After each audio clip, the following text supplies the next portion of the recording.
Inglaterra, 1813.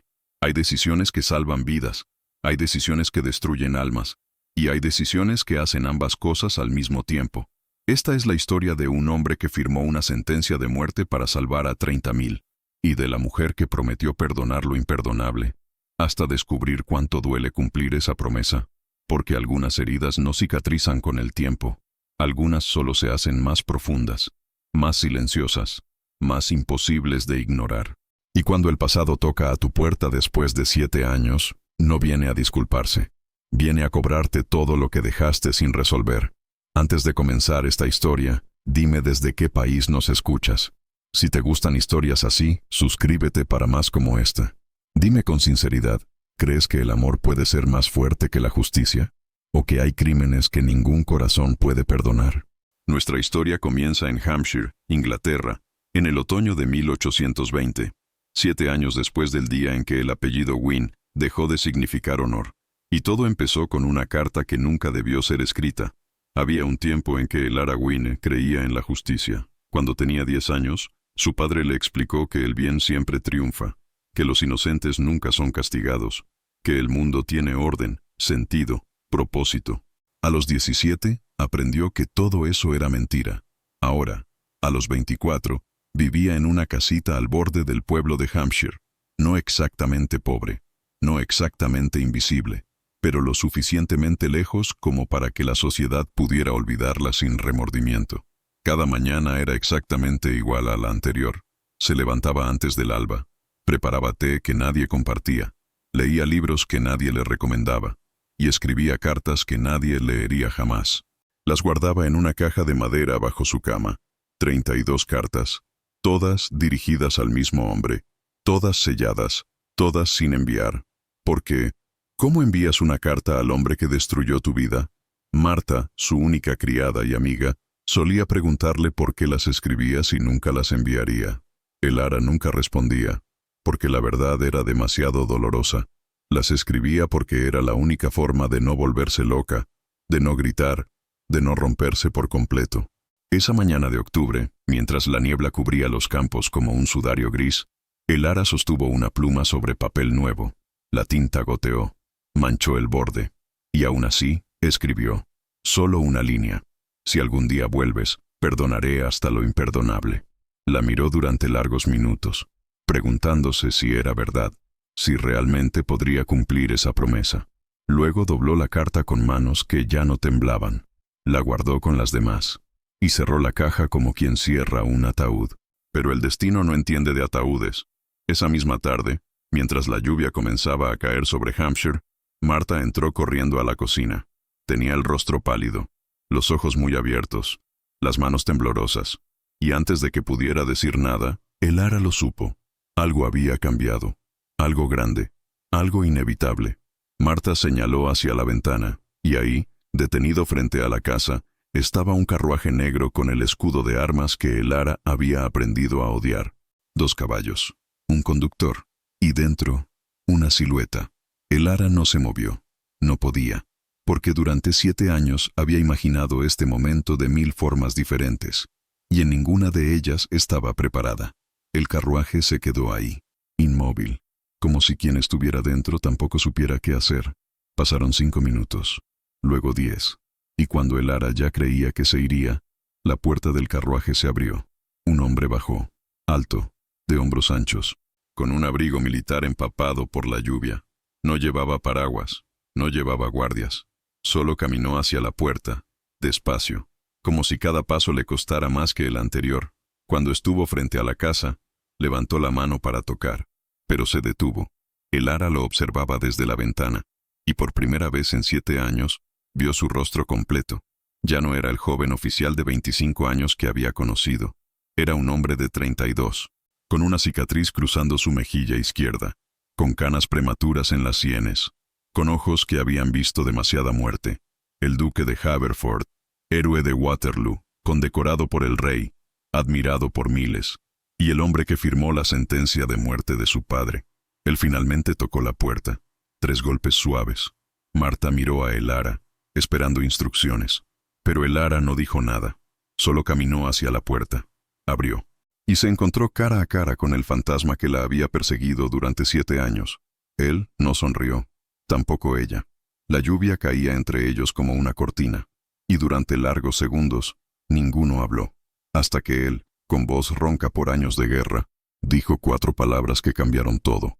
4 palabras que Elara jamás esperó escuchar. No pidió perdón, no explicó por qué había venido, solo dijo, lo que él dijo. Elara lo sintió como un puñal, porque no eran las palabras de un enemigo, eran las palabras de alguien igual de roto que ella. Y eso era peor que el odio. Hampshire, 1806. Elara tenía 10 años cuando conoció al niño del caballo blanco. Era verano, los campos estaban dorados, y ella corría descalza persiguiendo mariposas. Él apareció de la nada, montado en un caballo demasiado grande para él, con ropa de noble pero el rostro lleno de barro. Se cayó justo frente a ella, y en lugar de llorar, se rió. Elara lo ayudó a levantarse, y él, con 12 años y dientes torcidos, le preguntó su nombre. Ella respondió, Elara Wynne. Él sonrió, y dijo, algún día, cuando sea grande, voy a protegerte de todo. Ella no entendió por qué, pero le creyó, porque a los 10 años, todavía creía en promesas. Ahora, 14 años después, ese mismo niño estaba frente a su puerta. Ya no sonreía, ya no hacía promesas. Solo la miraba como si buscara algo que había perdido hace mucho tiempo. Y Elara, por primera vez en años, sintió algo que no era odio. Sintió dolor, el tipo de dolor que viene cuando te das cuenta de que la persona que te destruyó, también se destruyó a sí misma.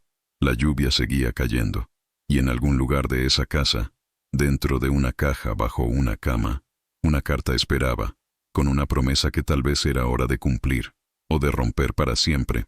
No hay palabras para describir el silencio después de una propuesta de matrimonio, especialmente cuando viene del hombre que firmó la muerte de tu padre.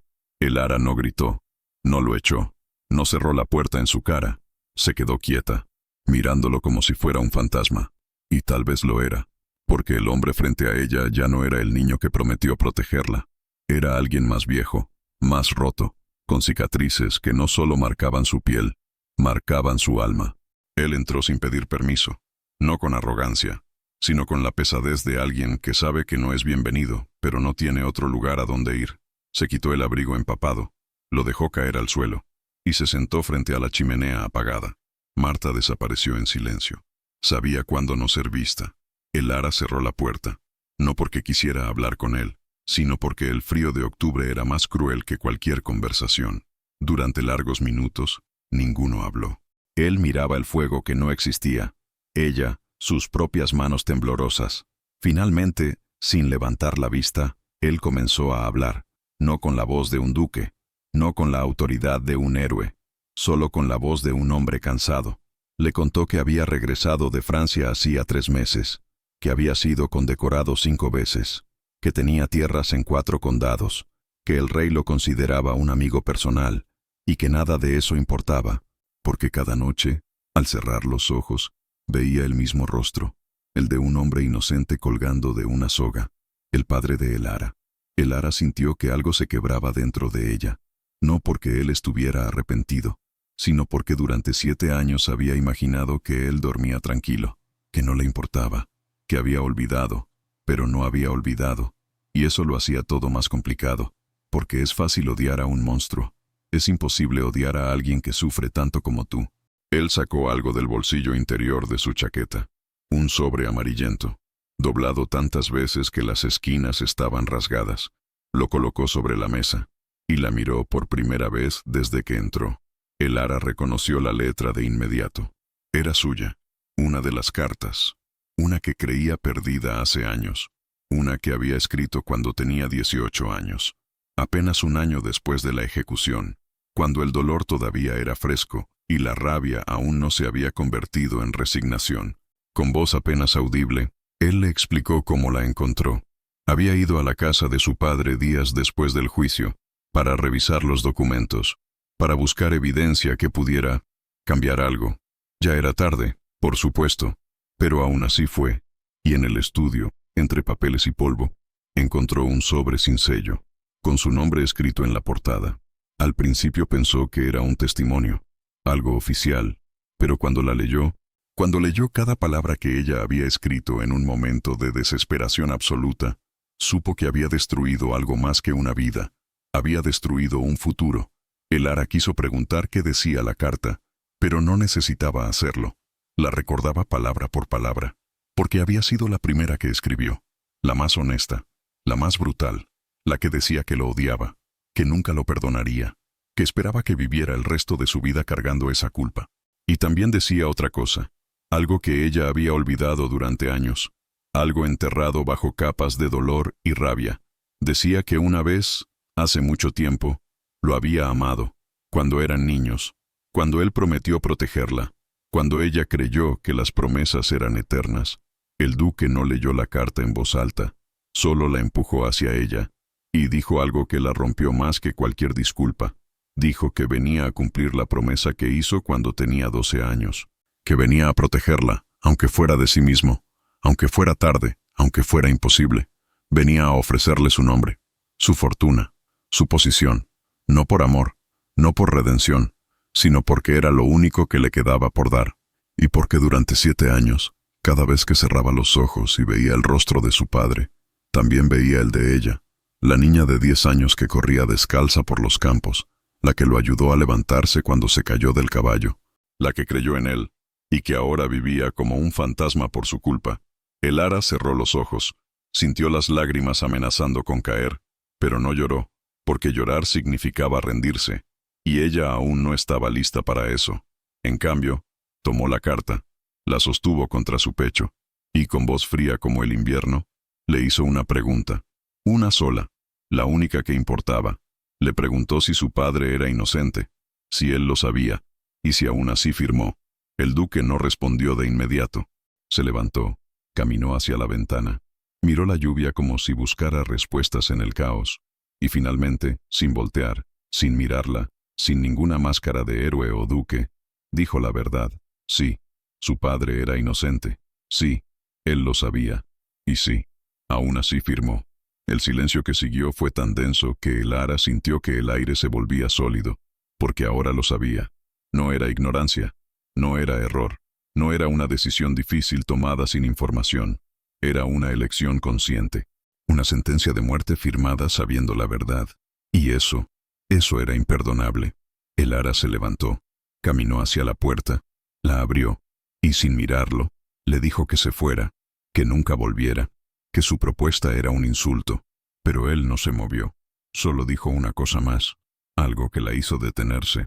Dijo que si se iba ahora, ella seguiría siendo la hija del traidor por el resto de su vida, que nadie la invitaría a ningún baile, que nadie la miraría sin desprecio, que viviría y moriría en esa casa pequeña, sola, olvidada, pero si aceptaba, si se casaba con él, podría recuperar todo lo que había perdido. El apellido Wynne volvería a significar algo. Las puertas que se habían cerrado se abrirían, y ella podría vivir, no como la hija del traidor, sino como la duquesa de Haverford. Elara se quedó quieta, procesando, calculando, y entonces, con una claridad que dolía, entendió. No venía a pedirle perdón. Venía a comprar su silencio, su complicidad, su futuro, con un anillo y un título. Y lo peor de todo, es que funcionaría. Porque ella estaba cansada, cansada de esconderse, cansada de ser invisible, cansada de vivir como si su vida ya hubiera terminado a los 17. Y si casarse con el hombre que destruyó todo era el precio de volver a existir, entonces tal vez, solo tal vez, valía la pena.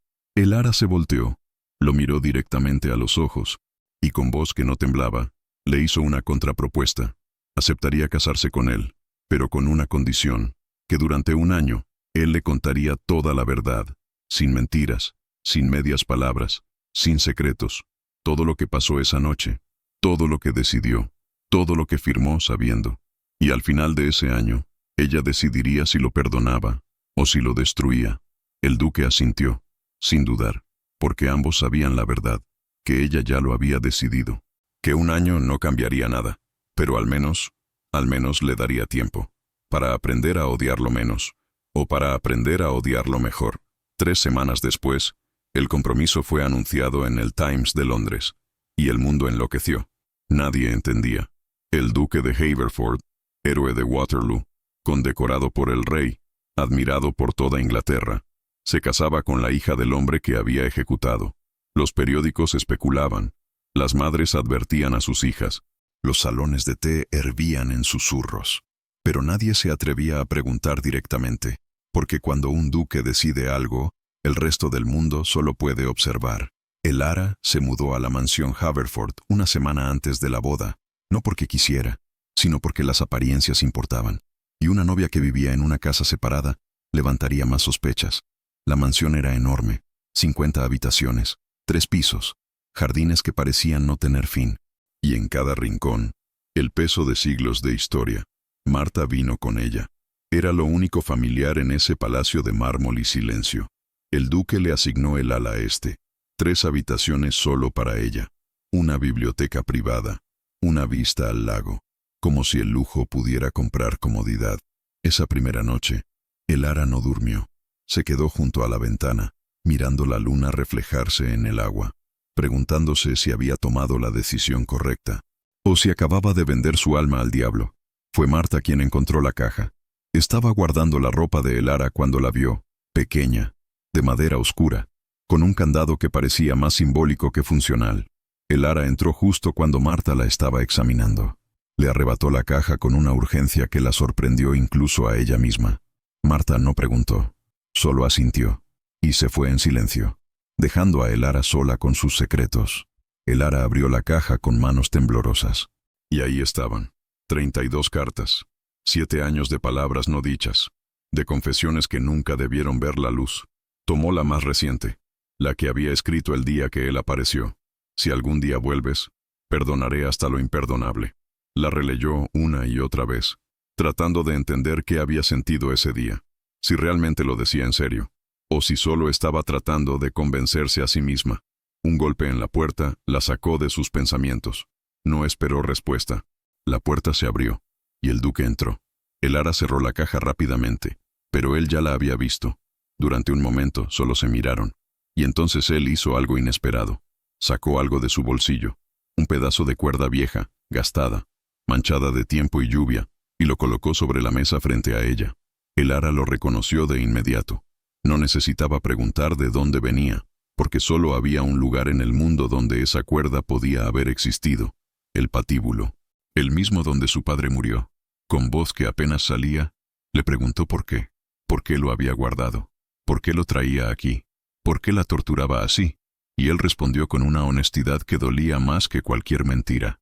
Dijo que lo guardaba para no olvidar, que cada vez que empezaba a sentirse como un héroe, cada vez que el rey lo elogiaba, cada vez que la gente lo aplaudía en la calle, miraba esa cuerda y recordaba que no era un héroe, era un cobarde que había elegido el camino fácil, y que esa cuerda era su penitencia. Elara tomó la cuerda entre sus manos. Era áspera, pesada, y de repente sintió algo que no había sentido en años. Curiosidad. Le preguntó qué más guardaba, qué otros secretos escondía en los bolsillos de su conciencia, y él, sin dudar, comenzó a hablar. Le contó sobre la noche de la sentencia, cómo el consejero real lo citó en privado, cómo le mostró documentos que demostraban la inocencia de su padre, cómo le explicó que si no firmaba, habría consecuencias, no solo políticas, militares. El rey estaba al borde de una crisis. 3 facciones nobles peleaban por poder. Una acusación de traición falsa era la única forma de unificarlos contra un enemigo común. Si el duque se negaba a firmar, si exponía la farsa, el reino se hundiría en guerra civil. 30.000 hombres morirían, familias enteras serían destruidas, y todo para salvar a un hombre. Elara escuchó en silencio, procesando, intentando entender, y cuando él terminó, ella hizo la pregunta que cambiaba todo. Le preguntó si había intentado otras opciones, si había buscado otra forma, si había luchado lo suficiente, o si simplemente había elegido lo más fácil. El duque no respondió de inmediato, y en ese silencio, Elara encontró su respuesta, porque si hubiera luchado, si hubiera intentado todo, habría respondido de inmediato, pero no lo hizo, porque la verdad era que no había intentado lo suficiente. Había aceptado el ultimátum, había firmado, había elegido salvar a miles sacrificando a uno. Y matemáticamente era la decisión correcta, pero moralmente Moralmente era imperdonable. Elara se levantó, tomó la cuerda y la guardó en su propia caja, junto a las cartas, porque ahora eran parte de la misma historia, de la misma herida. Y si iba a casarse con este hombre, si iba a compartir su vida, entonces también compartiría su culpa, o aprendería a destruirlo con ella. Pero lo que Elara no sabía, lo que nadie sabía, es que alguien más también guardaba secretos, y esos secretos estaban a punto de salir a la luz. Esa noche, en otra ala de la mansión, un hombre más joven observaba desde las sombras. Lord Edmund Haverford, hermano menor del duque, 25 años, ojos verdes, y una sonrisa que escondía demasiadas preguntas. Él había visto entrar a Elara, había visto a su hermano llevarle la cuerda, y había visto algo que nadie más notó, que su hermano no estaba tratando de obtener perdón, estaba tratando de obtener castigo, como si quisiera que ella lo destruyera, como si necesitara que alguien finalmente lo hiciera pagar. Edmund cerró la cortina, y decidió que era hora de descubrir la verdad completa. Porque si su hermano había firmado esa sentencia, sabiendo que era falsa, entonces había más en la historia, algo que ni siquiera Elara sabía, y Edmund iba a descubrirlo, aunque eso significara traicionar a su propia sangre. Hampshire, 1813. La noche antes de la ejecución. El duque tenía 25 años. Estaba sentado en su oficina, con la pluma en la mano y el documento frente a él. La sentencia de muerte. Solo necesitaba firmar. Y Edmund, que entonces tenía 18 años, entró sin avisar. Le preguntó qué estaba haciendo. El duque no respondió. Solo miró el papel, y Edmund vio algo en sus ojos que nunca había visto antes. Terror. No por sí mismo, sino por lo que estaba a punto de hacer. Edmund le preguntó si el hombre era culpable. El duque dijo que no. Edmund le preguntó entonces por qué firmaría. Y el duque respondió con 4 palabras que Edmund nunca olvidaría. Porque no hay otra forma. Edmund le suplicó que esperara, que investigara más, que luchara. Pero el duque ya había tomado su decisión.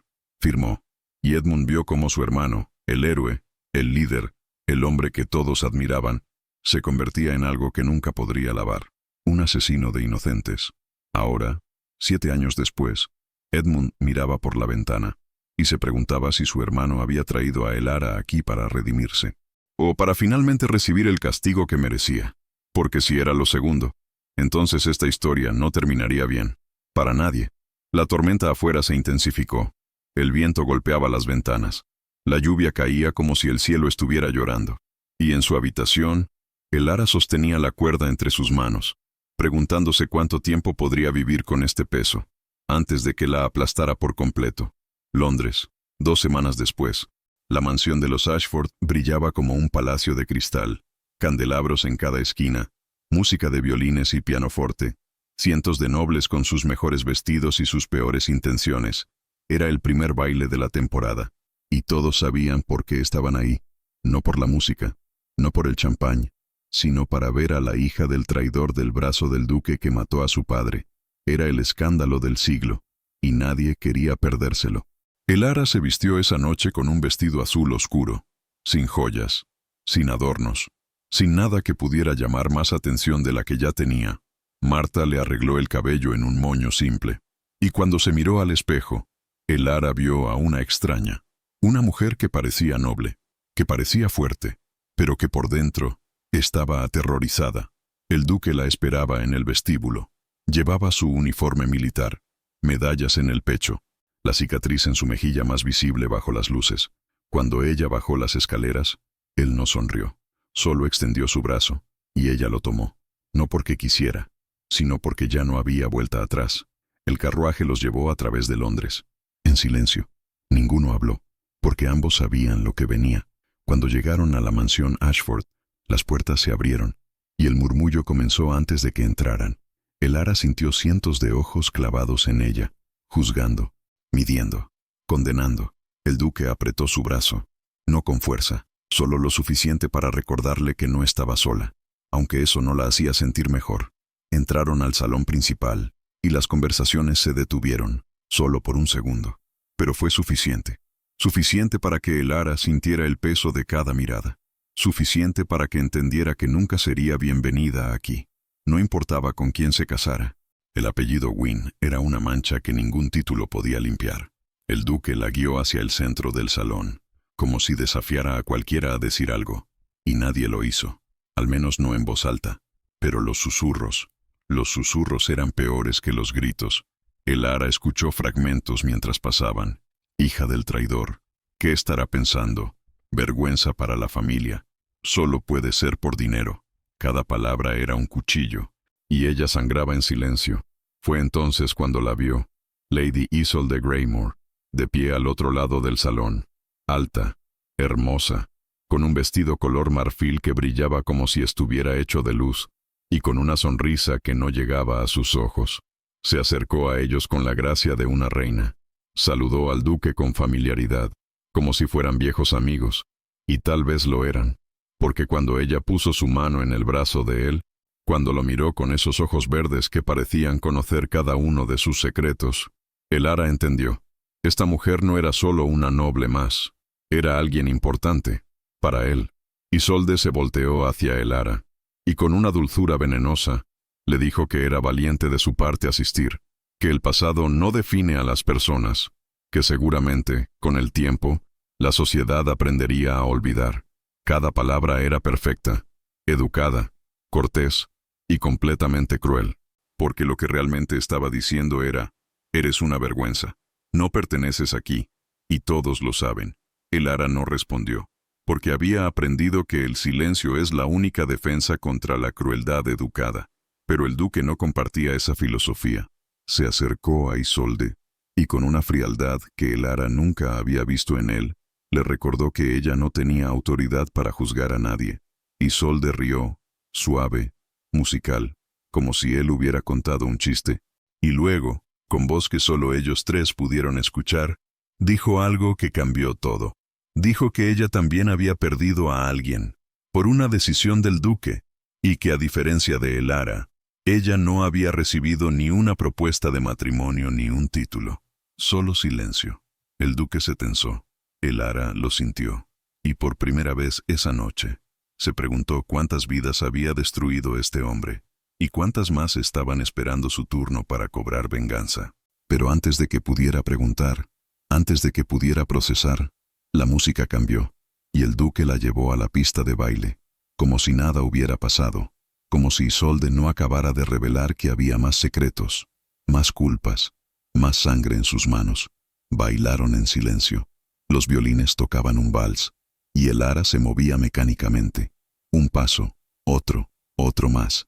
Pero su mente estaba en otro lugar, en las palabras de Isolde, en la atención del duque, en la forma en que todos los miraban, no con admiración, sino con curiosidad mórbida, como si estuvieran esperando que todo explotara. Y tal vez lo estaban, porque esta historia no podía terminar bien, no con tantos secretos, no con tanta culpa. Cuando el vals terminó, el duque la llevó hacia el jardín. Necesitaban aire, ambos. Afuera, la noche era fría, el jardín estaba iluminado por faroles, y por primera vez en horas, Elara pudo respirar. Se alejó de él, caminó hacia la fuente, y con voz que no temblaba, le hizo una pregunta. Una que había estado conteniendo toda la noche. Le preguntó quién era Isolde, qué había perdido, y por qué parecía odiarlo tanto como ella. El duque no respondió de inmediato. Se quedó quieto, mirando la fuente como si buscara las palabras correctas, y finalmente, con voz cansada, comenzó a hablar. Le contó que Isolde había estado prometida a su mejor amigo, Lord Thomas Greymore, un oficial bajo su mando en Waterloo, joven, valiente, con toda una vida por delante, y el duque lo envió a una misión que él sabía que era peligrosa, una misión de la que nadie regresaría, pero alguien tenía que ir, y Thomas se ofreció, porque confiaba en su comandante, porque creía que era la decisión correcta. No regresó, y cuando Isolde recibió la noticia, cuando le dijeron que el hombre que amaba había muerto en una misión innecesaria, culpó al duque, y tenía razón en hacerlo. Porque el duque podría haber enviado a otro, podría haber ido él mismo, podría haber encontrado otra forma, pero no lo hizo. Eligió a Thomas, y Thomas murió. Elara procesó la información en silencio, y entonces, con una claridad que dolía, entendió algo. Este hombre no había destruido solo su vida, había destruido docenas, cientos. Cada decisión que tomaba, Cada vez que elegía lo correcto, alguien pagaba el precio. Y ahora estaba tratando de pagar sus deudas, casándose con ella, dándole un título, dándole una vida. Pero las deudas de sangre no se pagan con oro, se pagan con sangre. Elara se volteó hacia él, y con voz que cortaba como vidrio, le dijo la verdad, que no era su salvador, era su segunda sentencia, porque casarse con él significaba cargar con todas las vidas que había destruido, no solo la de su padre, sino todas, y ella. Ella no estaba segura de poder soportar ese peso. El duque no respondió, solo asintió, como si ya lo supiera, como si siempre lo hubiera sabido.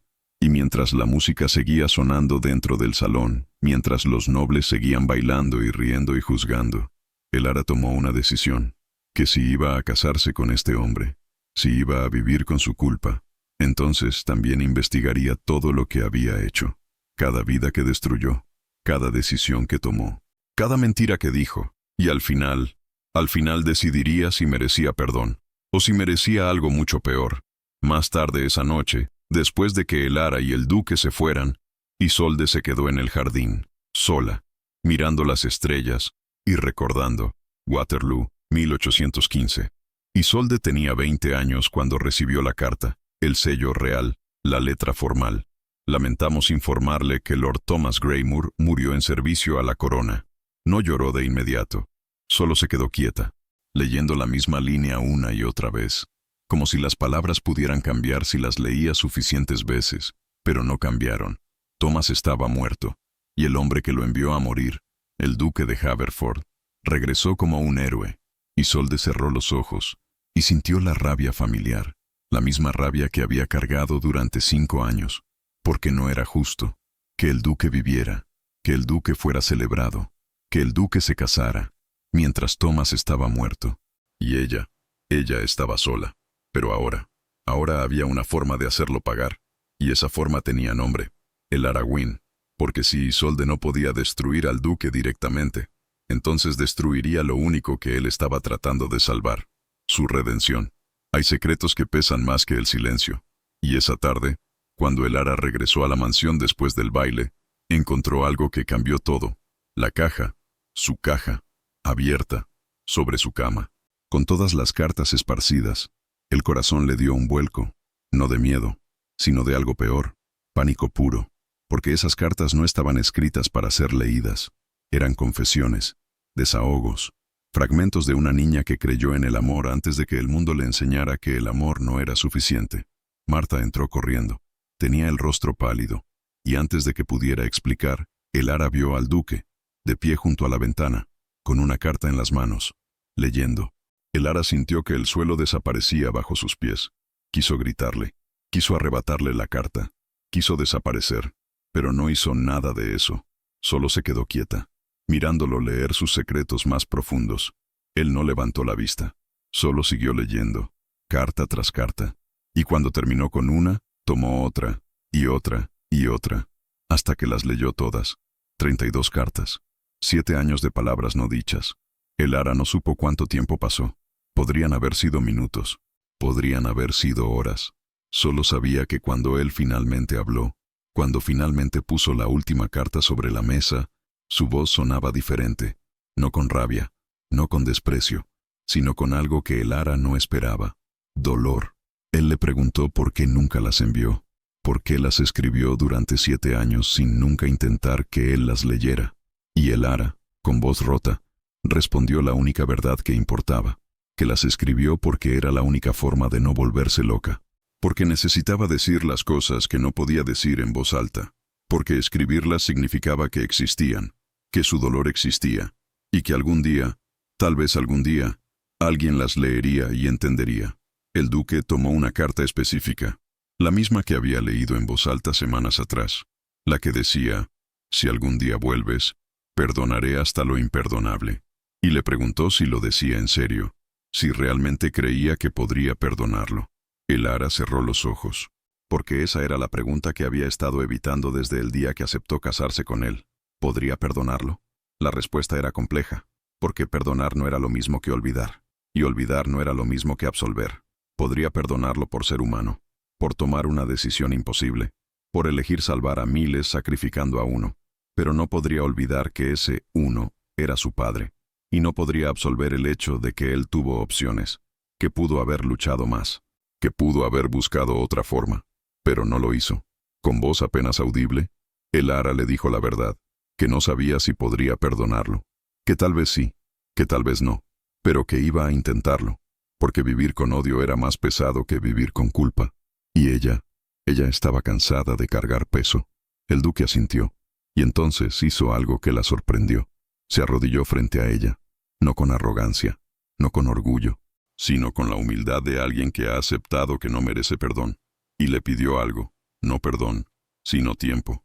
Tiempo para demostrarle que aunque no podía cambiar el pasado, podía intentar construir un futuro, uno donde ella no fuera solo la hija del traidor, sino alguien más, alguien libre.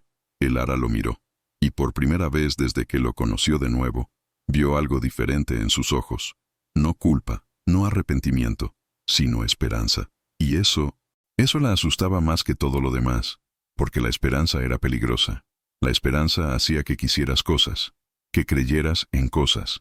Y Elara había dejado de creer hace mucho tiempo. Hampshire, 1808. Elara tenía 12 años, el duque 14. Era verano, y él había regresado de la academia militar por vacaciones. La encontró junto al río, leyendo, y se sentó a su lado sin decir nada.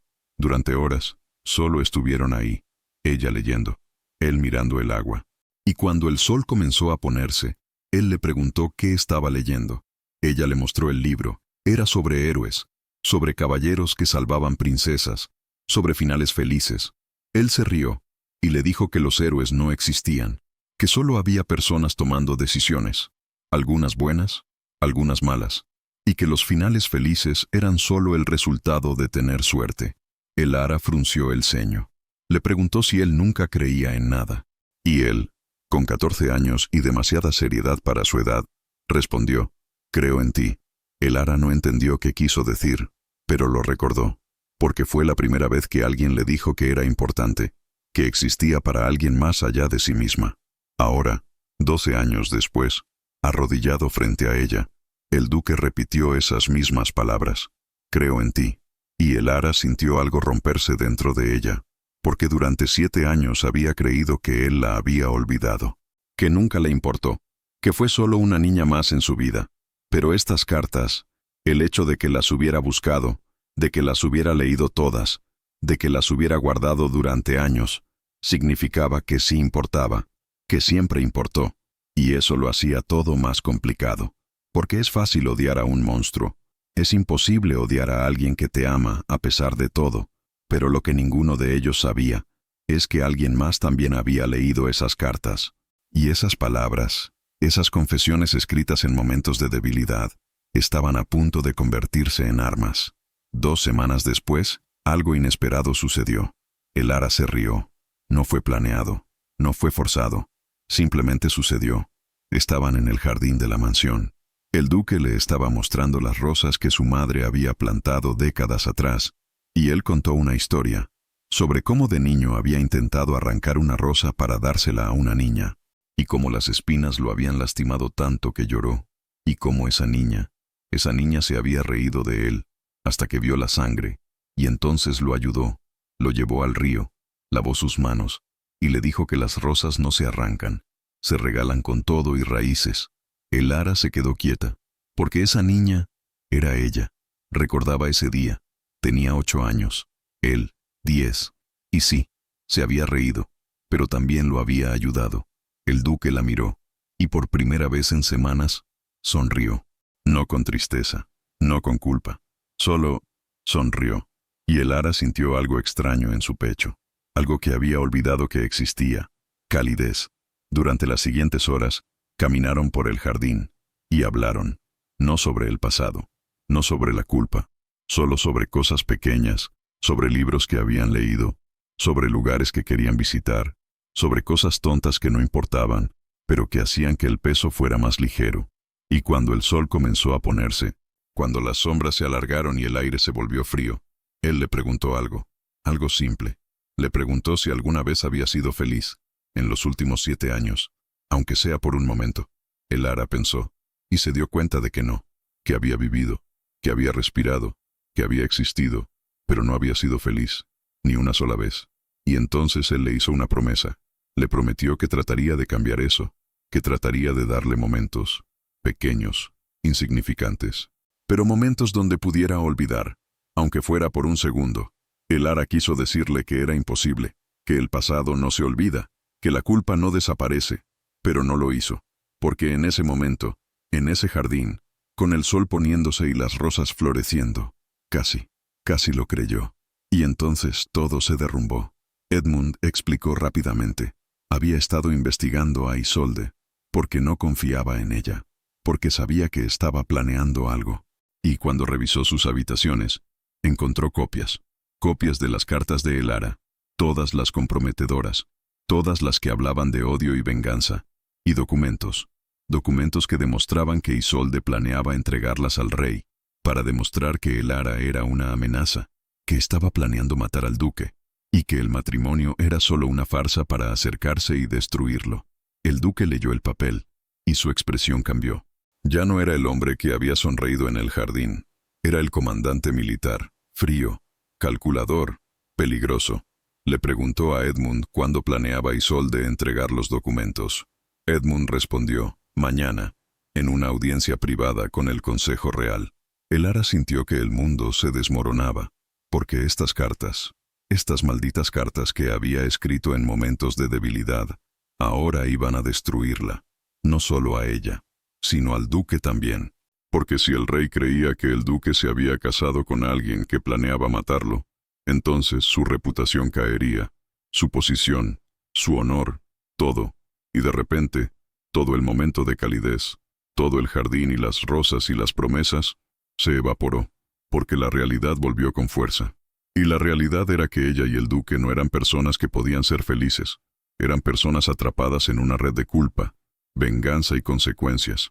Y no había forma de salir, solo de sobrevivir. Londres, la mansión Greymore. Isolde estaba sentada frente a su tocador, mirando su reflejo, 28 años, hermosa, rica y completamente sola, porque el hombre que amaba estaba muerto, y el hombre que lo mató seguía vivo, casándose, sonriendo, pretendiendo ser feliz, como si Thomas nunca hubiera existido. Tomó una de las cartas copiadas, la leyó una vez más. Quiero verlo sufrir, quiero que sienta cada segundo del dolor que causó. Quiero que entienda lo que es perderlo todo. Las palabras de Elara, escritas hace 5 años, en un momento de rabia. Y ahora esas palabras serían su arma. Isolde no era cruel por naturaleza. En otro tiempo, había sido dulce. Había creído en el amor, en la justicia, en los finales felices. Pero Waterloo le enseñó que no hay justicia, solo hay poder y venganza. Y si no podía traer a Thomas de vuelta, al menos podría asegurarse de que el duque pagara. Con su reputación, con su honor, con su futuro. Llamó a su mayordomo, le entregó los documentos sellados y le dio instrucciones precisas. Mañana al alba, entregar al Consejo Real, sin excepciones. El mayordomo asintió y se fue, dejando a Isolde sola en su habitación, mirando el retrato de Thomas que colgaba en la pared. Joven, sonriente, vivo. Ella susurró una promesa al aire, que lo haría por él, que el duque finalmente pagaría, y que entonces, tal vez entonces, podría descansar. El duque convocó una reunión de emergencia, en su estudio, a medianoche. Edmund, Elara y Lord Ashford, su abogado de confianza. Sobre la mesa, las copias de las cartas, evidencia condenatoria. Ashford las leyó en silencio, y cuando terminó, su expresión lo dijo todo. No había defensa. Las palabras eran claras. El contexto no importaría. Y el rey no toleraría amenazas contra un duque. Especialmente no de alguien con el apellido Wynne. Ashford les dio las opciones. Opción 1. Huir. Salir de Inglaterra antes del amanecer.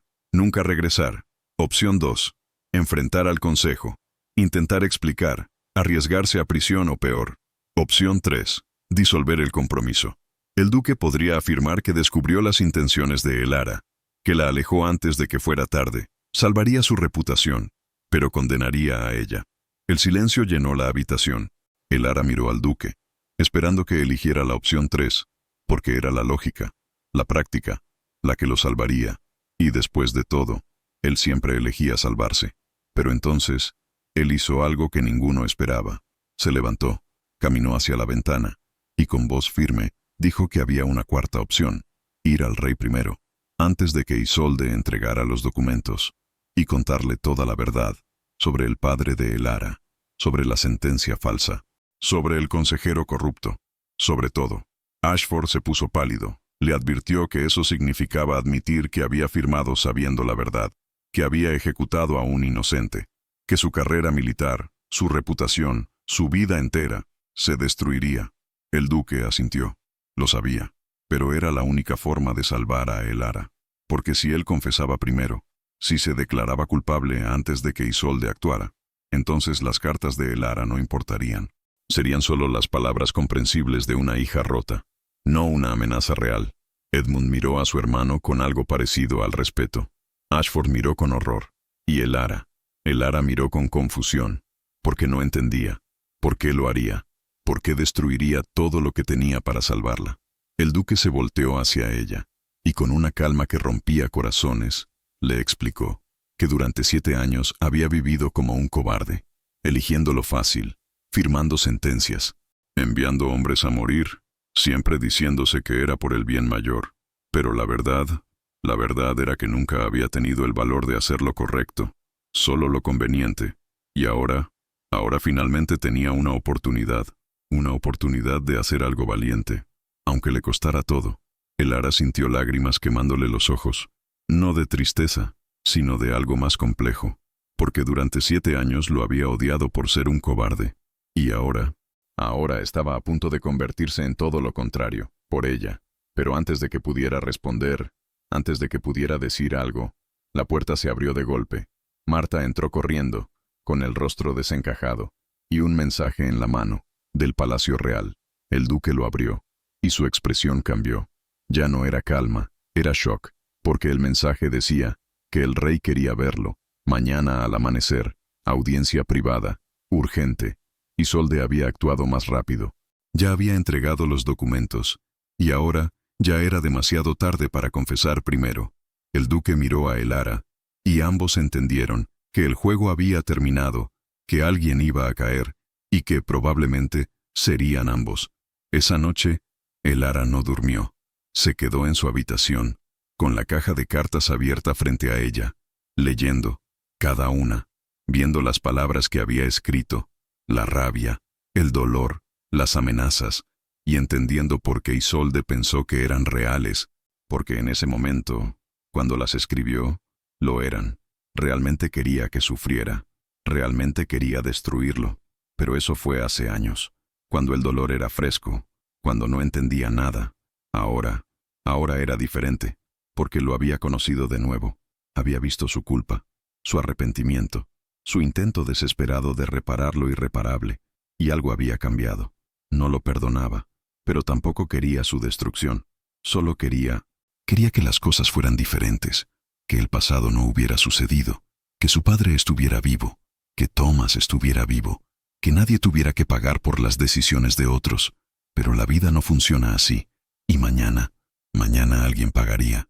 La audiencia con el rey fue cancelada, a última hora, sin explicación, solo un mensaje breve, pospuesto indefinidamente.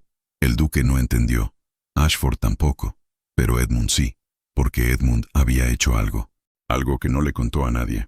Esa misma noche, después de la reunión, había ido a ver a Isolde, solo, y le había hecho una oferta, no de dinero, no de posición, sino de verdad.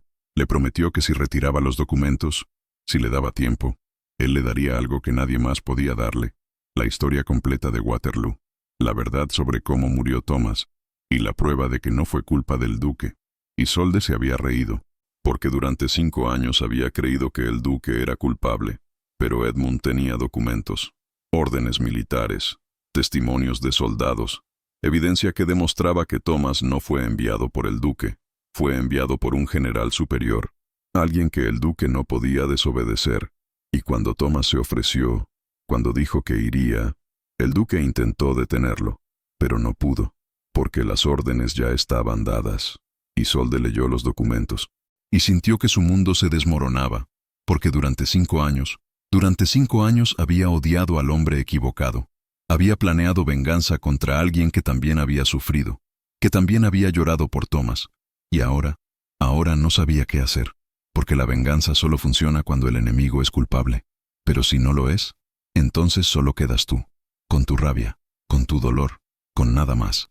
Isolde retiró los documentos, envió un mensaje al palacio, pidió cancelar la audiencia, y esa misma noche, fue a un lugar que había evitado durante años. Hampshire. El patíbulo seguía ahí, abandonado, cubierto de musgo, con la soga todavía colgando. Elara llegó primero, sola. Había tomado un carruaje en la noche, sin decirle a nadie, porque necesitaba ver ese lugar una última vez. Necesitaba enfrentar el fantasma que la había perseguido durante 7 años. Subió los escalones de madera podrida, uno por uno, hasta que estuvo de pie bajo la soga. La tocó, áspera, fría, y por primera vez desde la ejecución, lloró, no con rabia, no con odio, solo con la tristeza pura de alguien que finalmente acepta que no puede cambiar el pasado. Fue entonces cuando escuchó los pasos. El duque apareció entre la niebla. Había seguido su carruaje, porque sabía que vendría aquí. Se acercó despacio, como si temiera asustarla, y cuando estuvo al pie del patíbulo, se detuvo. Elara lo miró desde arriba, y con voz que no temblaba, le dijo que subiera, que si iba a contarle toda la verdad, que lo hiciera ahí, donde su padre murió. El duque subió, sin dudar, y cuando estuvo frente a ella, cuando la soga colgaba entre ellos, comenzó a hablar. Le contó todo, no solo sobre su padre, sino sobre todas las decisiones que había tomado, sobre todos los hombres que había enviado a morir, sobre Thomas Greymore, sobre las 30.000 vidas que salvó, y sobre la única vida que no pudo salvar, la de ella, porque aunque firmó la sentencia para evitar una guerra, aunque tomó la decisión correcta, había destruido a la única persona que alguna vez le importó de verdad, la niña que lo ayudó cuando se cayó del caballo, la niña que le enseñó que las rosas se regalan con todo y raíces, la niña que creyó en él, y él la había traicionado, no con malicia, sino con cobardía, porque tuvo opciones. Podría haber luchado más, podría haber arriesgado su carrera, podría haber dicho que no, pero eligió el camino fácil, y ahora pasaba cada día tratando de compensar una deuda que nunca podría pagar. Elara escuchó en silencio, y cuando él terminó, cuando ya no quedaban palabras, ella hizo algo que ninguno de los dos esperaba. Tomó la soga y la puso alrededor de su propio cuello.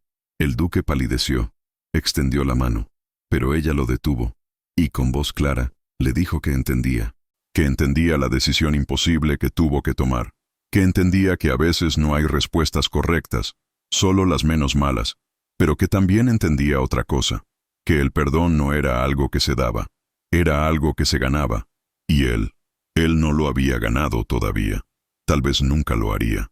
Se quitó la soga, y la puso en sus manos.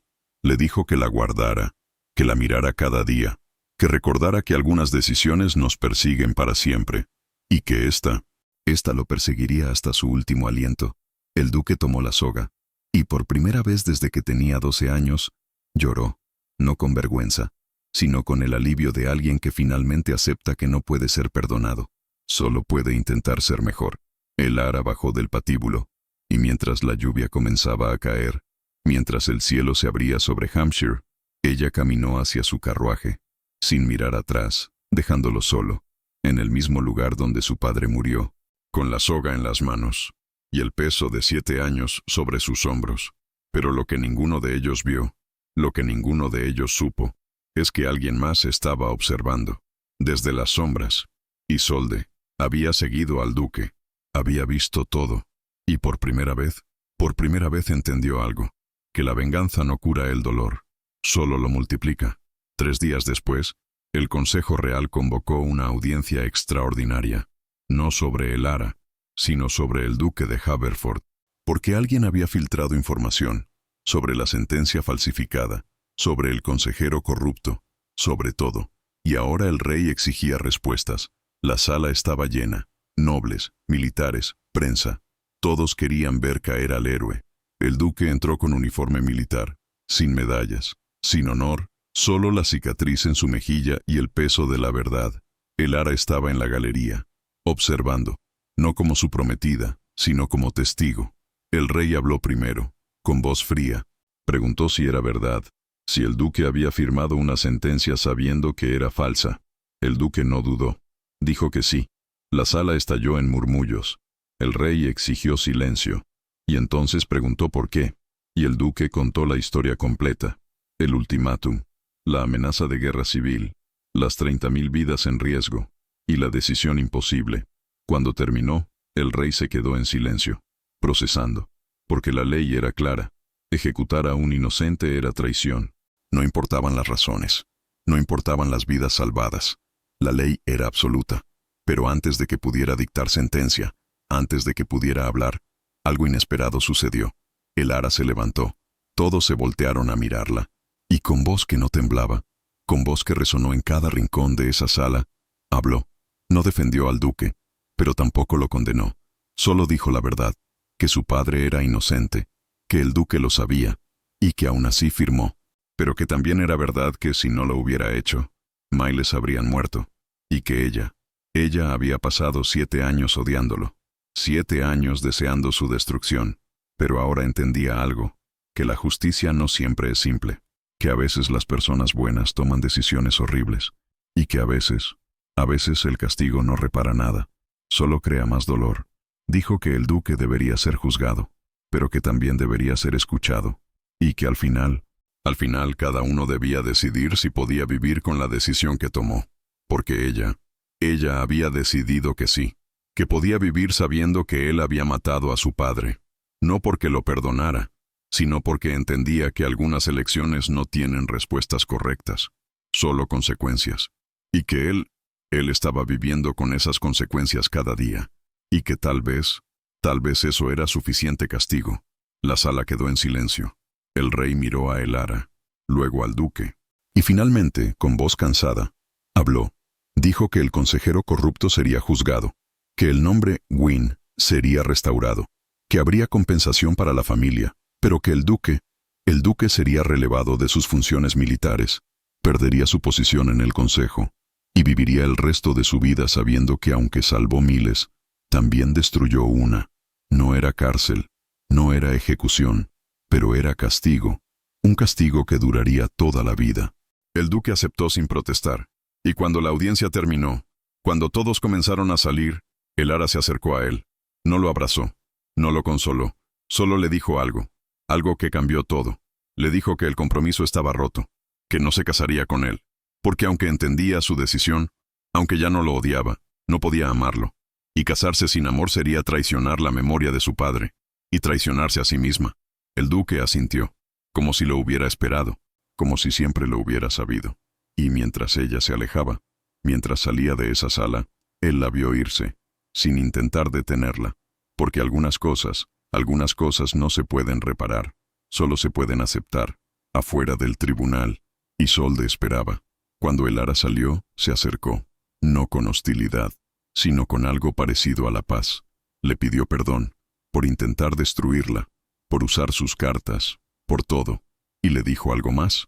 Que durante 5 años había vivido para la venganza, pero que ahora entendía que la venganza no devuelve a los muertos, solo mata a los vivos, y que ella ya no quería vivir así.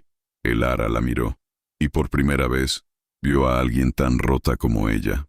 No respondió, solo asintió, porque a veces el perdón no necesita palabras, solo reconocimiento, de que ambas habían perdido, de que ambas habían sufrido, y de que ambas merecían seguir adelante. 6 meses después, Elara vivía en una casa pequeña en el campo, no en Hampshire, sino en Cornwall, lejos de todo, lejos de todos. Tenía un jardín, libros, paz, no felicidad, pero paz. Y a veces eso era suficiente. Marta vivía con ella, y juntas construyeron algo parecido a una vida, simple, tranquila, sin apellidos, sin pasados, solo días que se sucedían uno tras otro.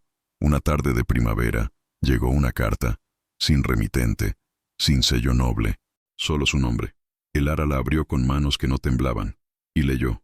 No era una disculpa, no era una súplica, Solo palabras. El duque le contaba que había dejado Londres, que vivía en su finca en el norte, que había plantado rosas, las mismas que su madre plantó, y que cada mañana, al verlas florecer, recordaba lo que ella le enseñó cuando eran niños, que las rosas no se arrancan, se regalan con todo y raíces. Le decía que nunca le pediría perdón, porque sabía que no lo merecía, pero que quería que supiera algo, que ella le había enseñado algo más importante que el perdón. Le había enseñado que las consecuencias son parte de vivir, que no se pueden evitar, solo se pueden cargar, y que él las cargaría por el resto de su vida, no con tristeza, sino con aceptación. La carta terminaba con una línea simple. Gracias por enseñarme que algunas heridas no cicatrizan, solo se aprende a vivir con ellas. Elara leyó la carta 3 veces, y luego la dejó sobre la mesa. Marta le preguntó qué decía. Elara no respondió de inmediato, solo miró por la ventana, hacia el jardín, hacia las flores que había plantado, y después de un largo silencio, dijo, que decía adiós.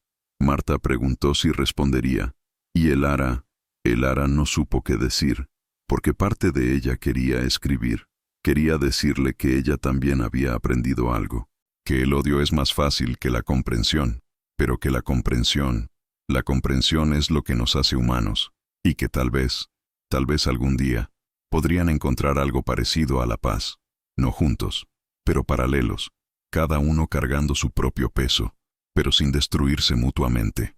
Esa noche, Elara se sentó frente a su escritorio, tomó una pluma, y comenzó a escribir, no una carta larga, no una confesión, solo unas líneas.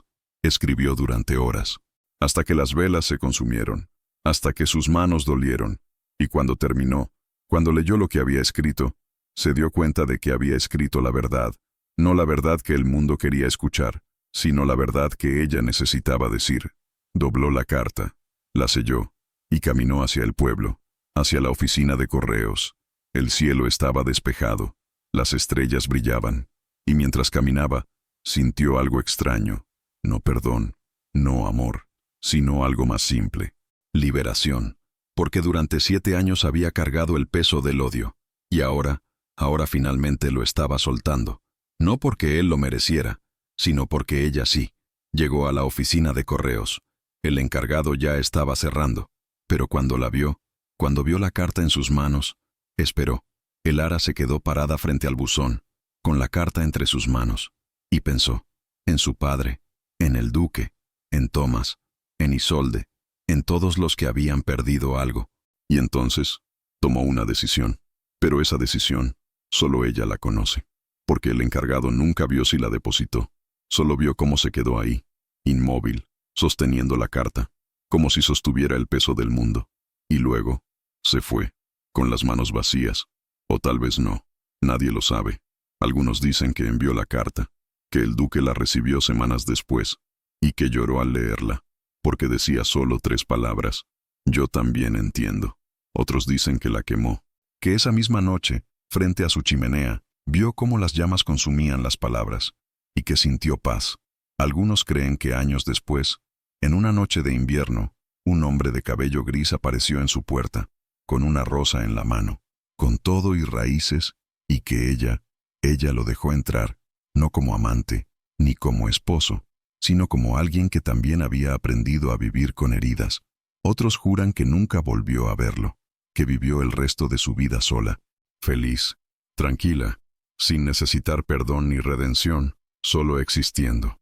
La verdad es que nadie sabe, porque algunas historias no tienen final, solo tienen pausas, momentos donde las decisiones se toman, y las consecuencias se aceptan, y donde cada uno encuentra su propia forma de seguir adelante. Y en los campos de Cornwall, bajo el cielo infinito, 2 almas que se encontraron en la oscuridad, no encontraron la luz juntas, pero encontraron algo más importante. Encontraron la forma de vivir con las sombras, porque a veces, el amor no es suficiente, la justicia no es suficiente, el perdón no es suficiente. A veces, solo se puede aprender a cargar el peso, y seguir caminando. Y eso es suficiente. Un jardín, flores silvestres, una mujer de espaldas.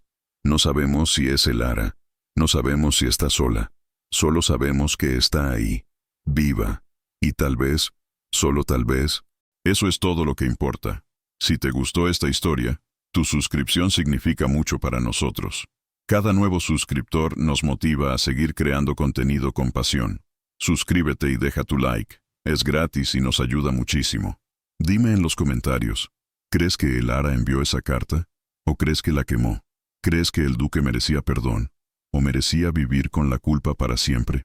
No hay respuestas correctas. Solo hay tu verdad. Y esa es la que importa.